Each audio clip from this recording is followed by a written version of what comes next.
방금 찬양 가사, 주요 가사가 뭐였죠? 두려워 말고 주를 보라. 네, 주 너를 지키리. 네, 오늘 설교 제목 다시 한번 띄워주시겠어요? 네, 두려워할 것을 두려워하라 했는데 두려워하지 말라고 그러시네요. 며칠 전에, 지난 주간에 며칠 전에 경상북도, 갑자기 지명이 안 떠오르는데 그쪽 동네에서 악어가 나타났다고 해가지고 한바탕 소동을 벌였어요. 한 열흘 정도 환경부하고 지자체가 같이 힘을 합쳐가지고 그 강을 샅샅이 뒤지고 조사를 해봤는데 악어의 흔적을 못 찾았답니다. 그런데 그 근처에 수달 가족이 살고 있는 것을 확인했다고 그래요. 그러니까 그 악어라고 봤던 그게 아마도 수달이 아니었을까, 이제 그렇게 결론을 내리고 일단 철수했다고 합니다. 우리나라에 악어가 살까요? 예. 우리나라 하천에 자연적으로 사는 악어는 없을 겁니다. 다만 동물원이나 또 개인이 이 악어를 애완동물로 키우는 그런 사람들은 있다고 그럽니다. 예. 만약에 정말로 악어가 우리나라 하천에 살고 있다면 여러분, 올여름에 물가에는 아무래도 안 가시는 게 좋겠죠? 악어에게 물려 죽을 수도 있으니까. 악어 참 무서운 동물이죠. 그런데 악어를 이렇게, 그 무서운 악어를 애완동물로 키우는 사람들이 있어요. 사실 서양에서는 고대로부터 이 사자를 길들여 가지고 애완동물로 키우는 그런 사람들도 있었던 것 같아요. 역사적 기록에 보면 그런 게 있어요.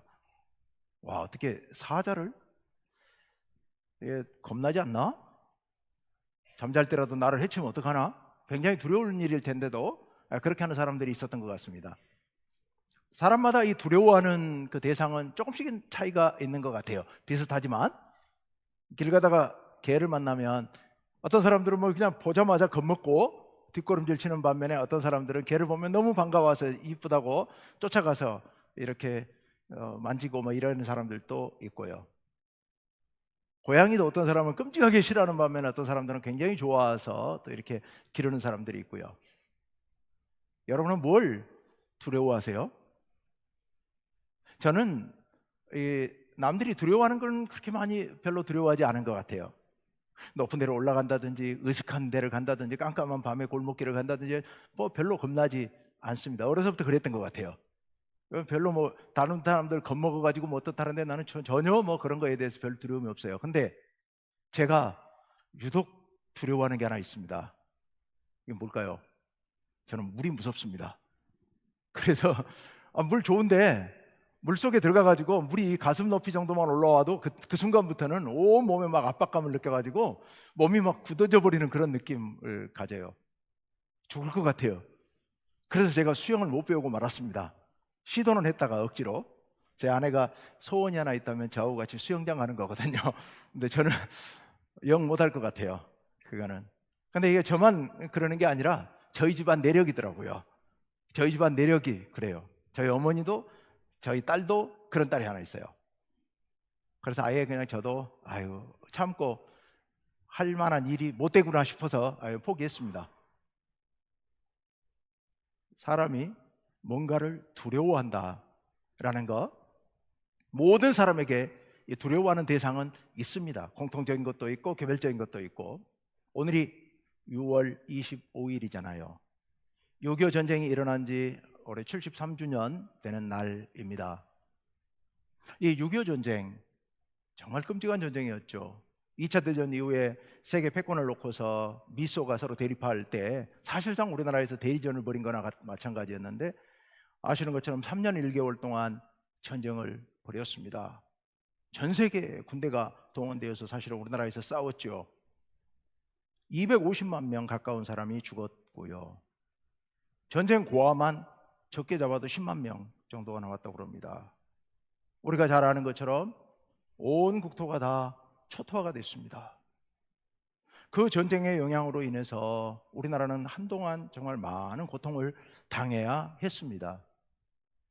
그런데 그거보다도 그런 어떤 현실적인 문제도 정말 심각하고 힘들었지만 지금까지도 70년이 전쟁이 끝난 지 70년이 지난 지금까지도 이 6.25 전쟁은 우리들에게 엄청난 영향을 끼치고 있습니다. 그 중에 여러 영향이 있겠지만 그 중에 한 가지, 우리 국민들의 집단적인 심리 속에 전쟁에 대한 두려움, 공포가 우리 가운데 들어 있습니다. 우리 국민들을 이해하기 위해서는 이 일제강점기 35년과 6.25 전쟁 3년의 그것을 3년 전쟁을 빼버리고는 설명이 불가능합니다. 그만큼 엄청난 영향을 끼쳤고 지금도 끼치고 있습니다. 우리 국민들은, 우리나라는 굉장히 안정된 사회입니다. 사실 겁날 게 별로 없는 사회예요, 살아가는데. 선진국이라 하더라도 외국에 나가서 여행을 하거나 활동하는 사람들은 우리나라만큼 이렇게 안전한 나라는 없다고 그러죠.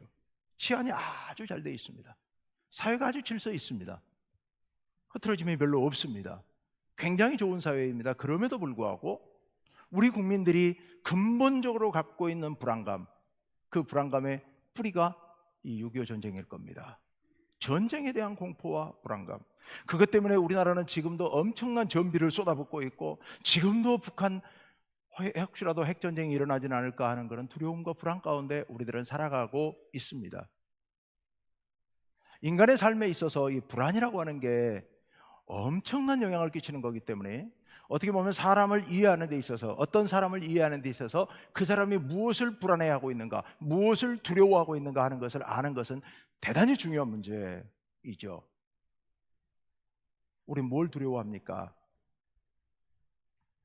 그런데요, 이 두려움을 악용하는 사람들도 있습니다. 누가 두려움을 악용합니까? 고대로부터 통치자들이 국민들을 통치할 때, 특히 강한 권력을 갖고 있는 사람들은 그 권력을 지키기 위해서, 자기 통치 권력을 유지하기 위해서 국민들을 협박하고 위협하고 두렵게 만들고, 그렇게 해서 국민들을 통치했었죠. 뭐 멀리 갈 것도 없이 우리나라 그동안에 해방 이후 상당 기간 동안도 어쩌면 지금도 그런 부분은 강하게 남아있죠. 국민들을 두렵게 해서 말을 듣게 하고 통치하고 일사불란하게 움직이도록 하는 것, 그것을 그리워하고 그것을 아직도 버리지 못하는 그런 습관들이 우리에게는 남아있는 것 같습니다. 그런데 한편 생각해 보면 이 두려움이라고 하는 거 좋은 점도 많습니다. 굉장히 유익한 면도 많습니다. 두려움이 어떻게 우리에게 유익을 줄 수 있습니까? 우리가 두려워한다고 하는 것은 다가올지 모르는 위험에 대비해서 경계심을 갖게 하고 준비할 수 있도록 하는 그런 아주 굉장히 좋은 장점이 있습니다. 사실 우리가 만약 두려움을 느끼지 못한다면 우리 지금 이렇게 살아남아 있지도 못할 겁니다. 우리 인간이 만약 두려움을 느끼지 못한다면요, 위험에 그대로 노출됐을 것이고 그 위험 앞에서 무너져 버렸을 겁니다. 그래서 우리가 이렇게 살고 있지 못할지도 모릅니다. 우리는 이 두려움을 갖고 있었기 때문에 이 두려움을 막기 위하여서, 두려움을 해소하기 위하여서 사회적인 안전망들을 만들어 왔었고, 법체계를 만들었고, 사회 질서를 세워 왔었고, 질서를 지키지 않는 사람들, 우리를 위험에 빠뜨리는 사람들에 대해서 우리가 비난하고 도덕적으로, 윤리적으로 이렇게 함으로써 우리는 나름대로 질서를 지켜왔고 오늘 이렇게 살아있는지도 모르겠습니다. 그런 의미에서 본다면 이 두려움이라고 하는 것은 굉장히 긍정적인 역할을 할 수도 있습니다. 다만 이 두려움이 잘못 사용되거나 왜곡돼서 나타나면 이게 심각한 문제를 일으킨다는 거죠. 대개 오늘 많은 사람들이 겪고 있는 정신적인 어떤 어려움들, 심리적인 어려움들의 그 상당 부분은, 원인의 상당 부분은 두려움에 있습니다.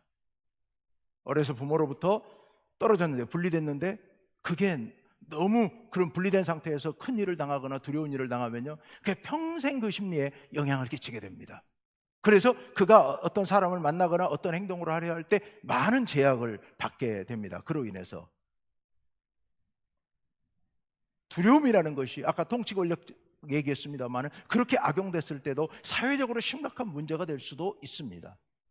더군다나 우리 신앙인들에게 있어서 이 두려움이라고 하는 문제는 굉장히 심각한 문제를 야기합니다. 왜냐? 두려움이 사탄이 가장 즐겨 사용하는 수단입니다. 우리 인간을 지배하기 위해서, 인간의 마음을 다스리는 데 있어서, 인간의 마음을 빼앗아가는 데 있어서 사탄이 가장 쉽게 사용하는 수단이 바로 이 두려움이에요. 우리 마음 가운데 두려움을 심어줘서, 두렵게 만들어서 뭔가를 통해서든지 그 시대 사람들이 두려워하는 그것을 통하여서 우리 인간의 마음을 불안하게 만들고 하나님을 의지하지 못하게 만들고 다른 어떤 수단들을 찾도록 만드는 겁니다. 옛날에는 도깨비가 나타나고 귀신이 나타나고 그런 현상들을 통하여서 두려워했었다면, 오늘날 우리들에게 사탄이 주는 두려움, 가장 큰 두려움은 너 그렇게 살면 굶어 죽을 수도 있어. 가난에 대한 두려움요. 가난에 대한 두려움, 질병에 대한 두려움, 사고에 대한 두려움, 이런 것들을 통하여서 우리로 하여금 떨게 만들고 판단력을 잃어버리게 만들고, 그래서 엉뚱한 판단을 하게 만드는 겁니다. 그래서 쓸데없이 엉뚱한 데 가서 내 운명에 대해서 좀 물어보고 싶고 알아보고 싶고요. 불안하니까요. 내가 취업을 할지 못할지 좀 어디 가서 좀 물어보고 속 시원하게 좀 대답을 듣고 싶고요. 그러면서 사람들은 흔들리는 겁니다. 하나님만 의지해야 되는데 하나님을 의지하지 않고 돈을 쌓아서 돈에 집착하고 돈을 모아서 그걸로 가지고 돈을 모아놓고 위로를 받고 안심하고 평화를 누리도록, 그렇게 사탄이 우리 마음을 흔들어 버립니다.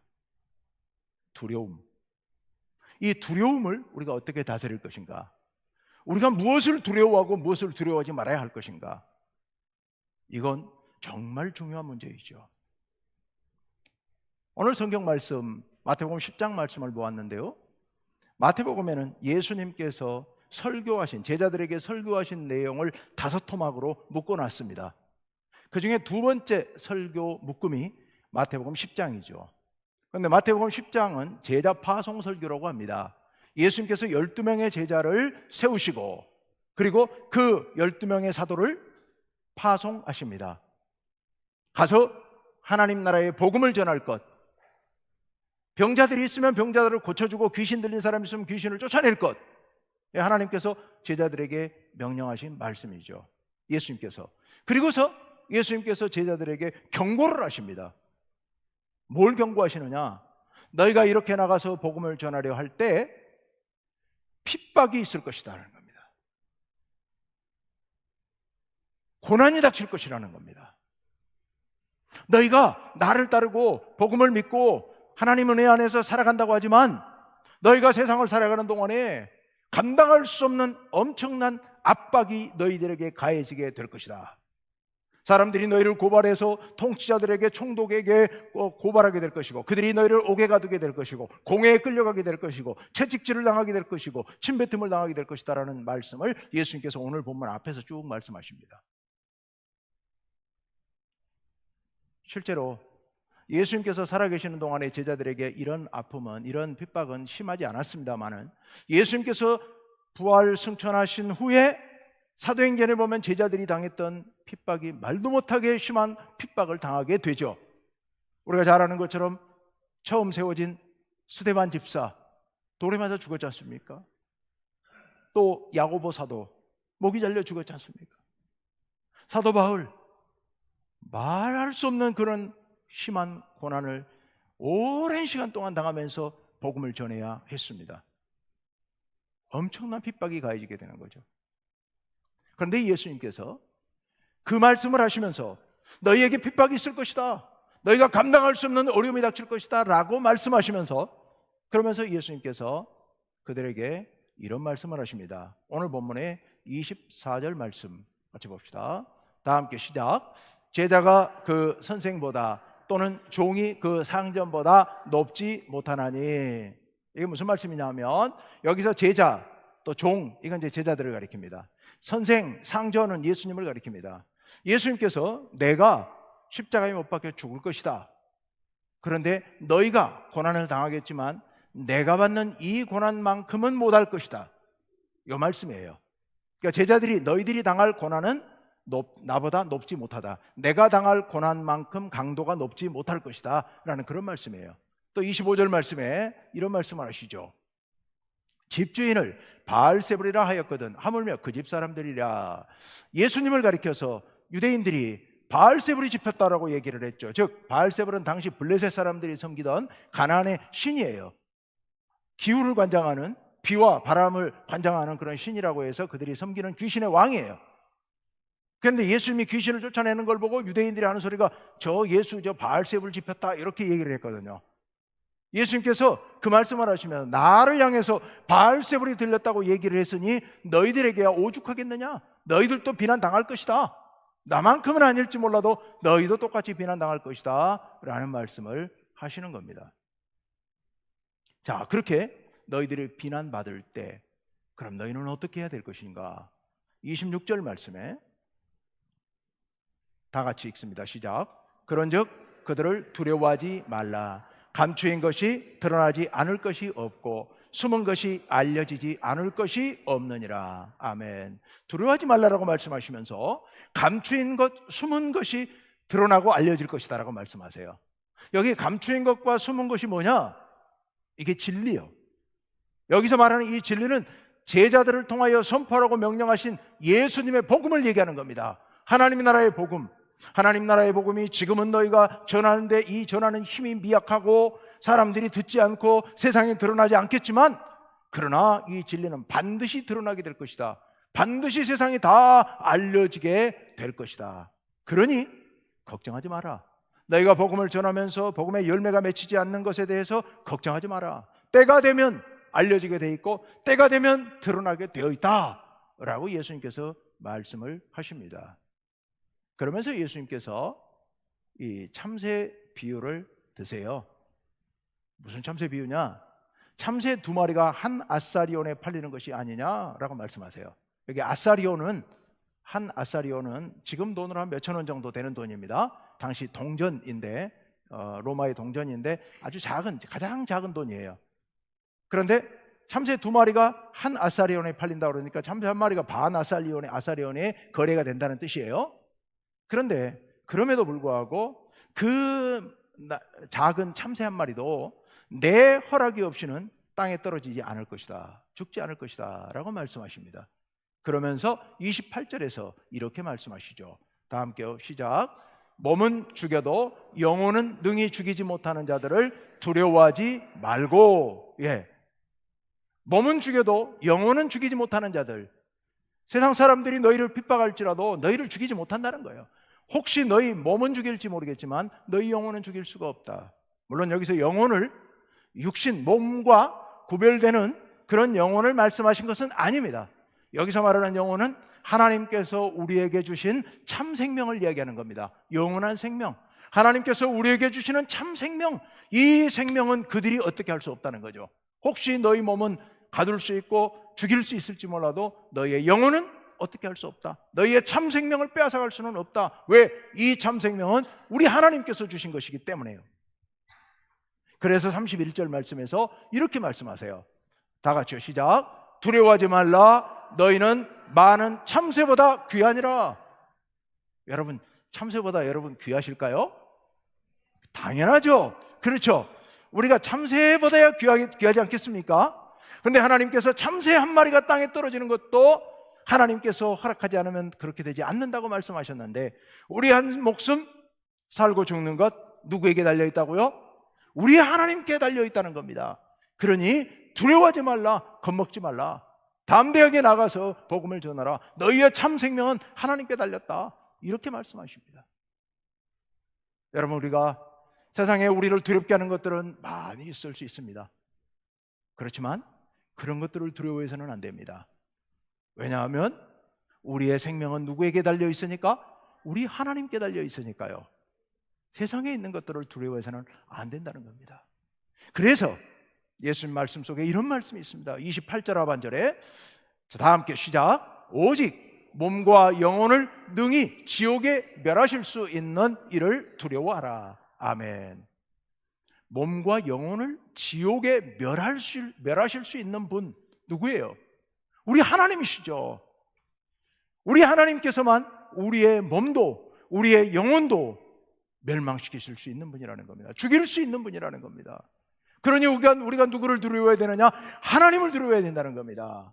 사탄을 두려워할 일이 아니라, 세상을 두려워할 일이 아니라, 돈이 없어지는 걸 두려워할 게 아니라, 건강이 상해서 병이 들어서 사고를 당해서 또는 강도를 만나서 죽을 걸 두려워할 게 아니라 오직 여호와 하나님, 우리의 생명을 주관하시는 여호와 하나님만을 두려워하라 라고 말씀하고 있습니다. 하나님을 두려워하라. 하나님을 두려워하라. 여러분, 우리는 하나님을 두려워해야 됩니다. 사람을 두려워해서는 안 됩니다. 이 자연을 두려워해서는 안 됩니다. 우리 하나님께서 우주 만물을 창조하시고 다스리시는데, 우리 하나님께 달려있는데 우리가 다른 것들을 두려워할 이유가 뭐 있겠습니까? 근데 우리 인간의 마음이 참 간사해가지고요, 별것 아닌 것들을 두려워하는 거예요. 사람을 두려워하는 거예요. 여러분, 이스라엘의 왕들이 있어요. 초대 왕, 두 번째 왕 누구누군지 아시죠? 사울과 다윗 왕이 있어요. 두 사람이 뭘 두려워하느냐? 여기서 극명하게 서로 대비가 됩니다. 사울 왕 무엇을 두려워했을까요? 사울 왕이 두려워한 거, 사무엘상 15장 24절 말씀에 보면 이런 말씀이 있어요. 우리 다 같이 한번 읽어봅니다. 시작. 내가 여호와의 명령과 당신의 말씀을 어긴 것은 내가 백성을 두려워하여 그의 말을 청종하였음이니이다. 사무엘이, 하나님의 선지자 사무엘이 사울 왕에게 명령을 했습니다. 당시 블레셋과 전쟁을 벌이고 있을 때입니다. 사울 왕이 군사를 이끌고 블레셋과 전쟁에 나가서 지금 서로 마주 대하고 있습니다. 그런데 사무엘이 사울에게 명령하기를 일주일 후에 내가 갈 테니 그때까지 예배를 드리지 말고 제사를 드리지 말고 기다려라 라고 명령을 했었습니다. 그런데 그 약속된 날짜가 찼는데 사무엘이 안 나타납니다. 군사들은 두려워서 뒤로 도망치기 시작합니다. 진영이 흐트러지기 시작합니다. 사울 왕이 너무 두려운 거예요.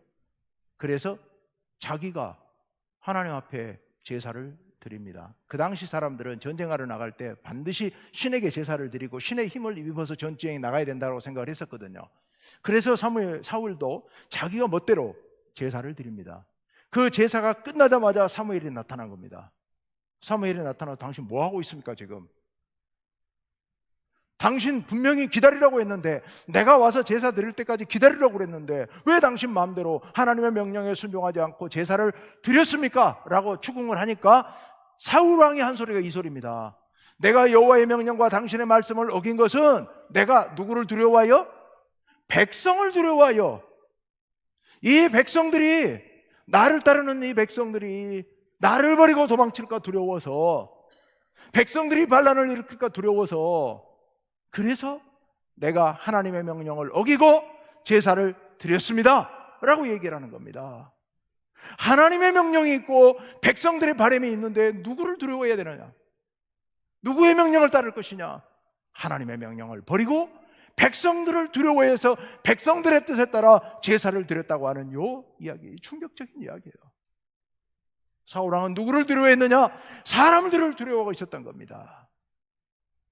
그 말을 들은 사무엘 선지자가, 하나님께서 원하시는 것은 제물이 아니고 제사가 아니고 순종하는 마음이다, 말씀에 순종하는 것, 이것을 하나님이 원하신다라고 말씀하시면서, 당신은 하나님께서 당신을 택해서 왕으로 세워줬지만 이렇게 불순종했으니 이제 당신을 버려서 이스라엘의 왕이 더 이상 안 되게 할 것이다 라고 선언을 합니다. 그 말을 들은 사울 왕이 어떻게 했을 것 같아요? 사무엘을 붙잡고 사정을 하는데요, 뭐라고 사정을 하느냐 하면 이렇게 이야기를 합니다. 28절 말씀, 이어지는 28절이에요. 28절 다 같이 시작. 내 백성의 장로들 앞과 이스라엘 앞에서 나를 높이사 나와 함께 돌아가서 내가 당신의 하나님 여호와께 경배하게 하소서. 내가 하나님 앞에 나가서 예배 드릴 수 있도록 당신이 나를 데리고 가서 예배 드릴 수 있도록 좀 해주십시오. 왜요? 우리 하나님께 용서를 빌기 위하여서, 우리 하나님께서 나를 지켜주시도록 하기 위하여서 내가 하나님 앞에 회개하고 기도하겠습니다가 아니잖아요. 뭘 위해서?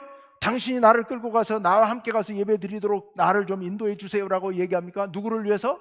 백성들 앞과 백성의 장로들 앞과 이스라엘 앞에서 나를 좀 높여 주십시오, 이거예요. 백성들이 나를 버리지 못하도록, 아직도 당신이 나를 왕으로, 이스라엘의 왕으로 인정한다는 모습을 좀 백성들 앞에 보여주도록 나를 데리고 하나님 앞에 예배드리게 해주십시오. 하나님 앞에 예배드리러 나가달라고 얘기하면서도 하나님은 눈꽃만큼도 생각하지 않습니다. 하나님은 조금도 두려워하지 않습니다. 무엇을 두려워하고 있습니까? 사람들이 나를 버릴까 봐, 사람들 앞에서 내 위신을 좀 세워달라고, 사람들 앞에서 나를 왕으로 좀 높여달라고 지금 그렇게 요청하고 있는 겁니다. 여러분, 이런 사울을 왕으로 그대로 계속 둘 수 있겠습니까? 하나님을 섬기는 이스라엘의 왕으로요. 이건 아니잖아요. 우리가 잘 아는 사울왕 다음 왕 다윗 왕은요, 실수합니다. 인간이기 때문에 잘못을 범하기도 합니다. 그런데 그때마다 가장 먼저 하나님 앞에 엎드려 회개하면서 하나님께서 나를 버리실까? 하나님께서 나를 벌하실까? 그가 두려워하는 겁니다. 그걸 두려워해요. 언제나 그는 하나님을 두려워합니다. 그도 인간적으로 문제가 많은 인간이지만 저는 다윗 왕이 완전한 인간이라고는 생각지 않습니다. 참 인간적이고 대단히 정치적으로 영악한 인물인 것 같아요. 그렇지만 그에게서 우리가 절대로 부인할 수 없는 것 한 가지가 있다면, 그는 끝까지 하나님을 두려워하고 하나님을 가까이 하는 인물이었던 겁니다. 그러니까 그는 실수하지만 넘어지지 않고 다시 일어서서 끝까지 맡겨진 사명을 감당할 수 있었던 겁니다. 하나님을 두려워하는 거예요. 하나님을 두려워해야 돼요.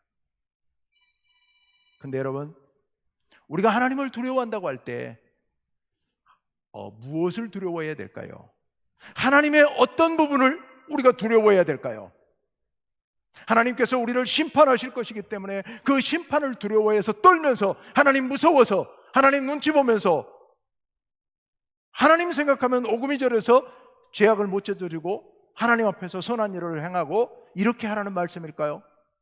하나님 우리를 심판하실 것이기 때문에 그 심판이 두려워서 떨면서 하나님 앞에 복종하라는 그런 뜻일까요? 그런 뜻이 아닙니다. 하나님을 진정으로 두려워하라는 말씀은 그런 뜻이 아니에요. 이스라엘 백성들은 가장 두려워한 게 있습니다. 여러분, 시편을 읽다 보면 시편 안에 이스라엘 백성들이 정말 두려워하는 그런 이야기가 여러 군데 나오는데요, 가장 두려워하는 게 무엇일까요? 하나님이 외면하시는 거예요. 고개를 돌려버리시는 거예요. 이거 가장 두려워합니다. 하나님께서 나를 외면하시는 거예요. 로마서 1장 18절 말씀에 보면 이런 말씀이 있습니다. 다 함께 시작. 또한 그들이 마음에 하나님 두기를 싫어하며 하나님께서 그들을 그 상실한 마음대로 내버려 두사 합당하지 못한 일을 하게 하셨으니. 아멘. 여러분, 사람들이 마음에 하나님 두기를 싫어했더니 하나님께서요, 그들을 데려다가 채찍질을 하시는 게 아니라 상실한 마음대로 내버려 두신다. 여러분, 이거 끔찍한 형벌입니다. 가장 무서운 형벌이 바로 이겁니다. 하나님이 그래, 네 할 대로 해버려라. 네 살고 싶은 대로 살아라. 네 마음대로 살아라. 난 너 모른다. 여러분, 이것보다 더 무서운 건 없습니다. 여러분 부모님이 여러분 자녀에게 그래, 네 마음대로 해라. 이제 넌 내 자식이 아니야. 이제 난 너 안 볼란다. 여러분, 그것보다 더 무서운 게 어디 있겠습니까? 우리 하나님께서 상실한 마음대로 내버려 두시나, 내버려 두셔요. 여러분, 정말 두려워해야 할 것은 바로 이겁니다. 하나님이 우리를 이제 네 마음대로 해라, 난 모른다 하고 외면해 버리시는 일, 정말 무서운 일입니다. 정말 무서운 일입니다. 우리가 진정 두려워해야 할 것은 하나님께서 우리를 버리시는 겁니다. 하나님께서 우리를 외면하시고 하나님께서 우리를 멀리하시는 거, 세상에 이거보다 더 무서운 일은 없습니다. 여러분, 하나님을 두려워한다는 것은 바로 이것을 두려워하는 거예요. 하나님께서 나를 버려두시는 거예요. 나를 외면하시는 거예요. 왜요? 신앙이란 하나님과의 굳건한 신실한 사랑의 관계예요. 그런데 하나님께서 우리를 버려두신다는 얘기는 이 사랑이 끊어졌다는 얘기예요. 하나님과 우리와의 관계가, 이 긴밀한 믿음의 관계가 끊어졌다는 얘기고 멀어졌다는 얘기입니다. 신앙이 파탄난 겁니다. 신앙이 파탄난 거예요. 하나님과 아무 관계가 없이 돼버리는 겁니다. 세상에 이거보다 더 무서운 일은, 우리 신앙인들에게 있어서 이보다 더 무서운 일은 없습니다. 우리의 신앙은 언제나 하나님께로 더 가까이 나아가는 신앙입니다. 그런데 여기서 멀어진다는 얘기는 좀 끔찍한 일이죠. 여러분, 왜 죄가 무서운지 아세요? 우리 신앙인들이 왜 죄가 무서운지 아세요? 우리가 죄를 짓는다 하더라도 우리가 하나님께서 예수 그리스도의 십자가의 보혈로 우리를 용서해 주실 것 같지만, 그렇게 우리는 믿고 있지만, 가장 심각한 문제는 하나님께 죄를 지어보세요. 그 다음에 오면요, 하나님과의 관계가 서먹해져 버립니다. 작은 죄라도 지으면 하나님 앞에 나와 기도할 때, 하나님 앞에 예배할 때 왠지 모르게 서먹서먹해집니다. 기도하려고 그러면요, 기도가 막혀요. 죄를 회개하기 전까지는, 회개하고 완전히 돌이키기 전까지는 하나님과의 관계가 서먹해지고 하나님과의 관계가 멀어져 버리고 하나님과 관계가 열리지를 않습니다. 그게 가장 무서운 겁니다.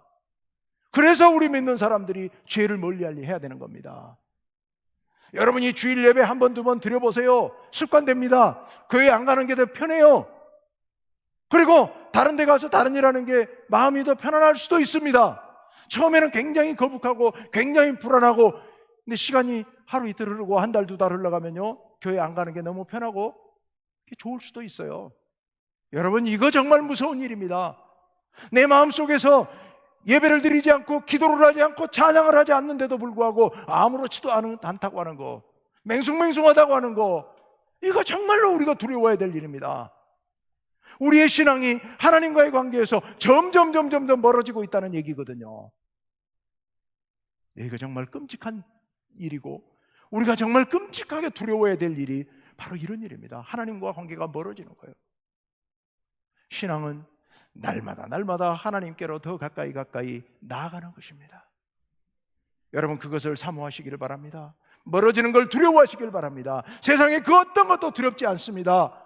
여러분, 돈이 없어지는 것도 두렵지 않고 건강이 상하는 것도 두렵지 않고 사고를 당하는 것도 두렵지 않습니다. 왜냐하면 우리 하나님께서 모든 것을 지키시고 우리를 보호하시기 때문에, 우리를 인도하시기 때문에 그런 건 두렵지 않습니다. 그런데 믿는 사람들에게 있어서 가장 두려운 것은 바로 하나님께 더 가까이 하지 못하는 것, 하나님께로부터 멀어지는 것, 하나님과 관계가 끊어지는 것, 이거야말로 우리가 가장 두려워해야 될 부분입니다. 제가 가장 사랑하는 시편 73편 말씀에 이런 말씀이 있습니다. 25절, 하늘에서는 주 외에 누가 내게 있으리요, 땅에서는 주밖에 나의 사모할이 없나이다. 여러분, 하나님을 향한 사랑의 고백인데요, 이 고백이 여러분의 고백이 되시기를 바랍니다. 하나님께 더 가까이, 내게는 하나님밖에 없습니다, 내게는 주님밖에 없습니다, 이렇게 고백하시기를 간절히 바랍니다. 그래서 28절 말씀에 이렇게 마무리를 짓고 있습니다. 시편 73편 28절입니다. 다 같이요, 시작. 하나님께 가까이함이 내게 복이라. 내가 주 여호와를 나의 피난처로 삼아 주의 모든 행적을 전파하리이다. 아멘. 하나님께 가까이함이 내게 복이라. 작년이죠, 우리 교회 표, 하나님께 더 가까이 하게 하소서. 이때 제가 누누이 말씀을 드렸습니다. 여러분, 하나님을 피난처로 삼고 있으면 하나님께서 우리를 지키시고 보호하십니다. 그래서 세상에 두려울 건 아무것도 없습니다. 단 하나 두려운 것이 있다면 하나님께 가까이 하지 못하는 것, 이것이 정말 우리가 두려워해야 할 일이라는 것을 깊이 인식하시고 날마다 날마다 하나님께 더 가까이 나아가시는 여러분 되시기를 간절히 바랍니다. 제가 찬양 하나 하고 싶은데요. 하나님께로 더 가까이 갑니다. 고통 가운데 계신 주님, 변함없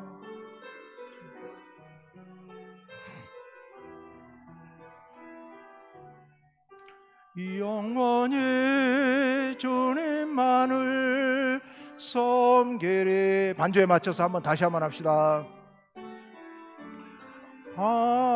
하나님께로 더 가까이 갑니다. 고통 가운데 계신 주님, 변함없는 주님의 크신 사랑, 영원히 주님만을 섬기. 함께 잠깐 기도하기를 원합니다. 우리 잠깐 한 1, 2분 동안 오늘 말씀을 생각하면서 기도합시다. 하나님, 세상에 그 어떤 것도 두려워하지 말게 하옵소서. 오직 하나님께로부터 멀어지는 것을 두려워하게 하시고, 그래서 하나님께로 날마다 더 가까이 나아가게 하여 주옵소서. 하나님께 가까이 가기를 사모하게 하여 주옵소서. 우리 이 시간 간절한 마음으로 같이 소리를 내서 1분간만 기도합시다. 기도하겠습니다.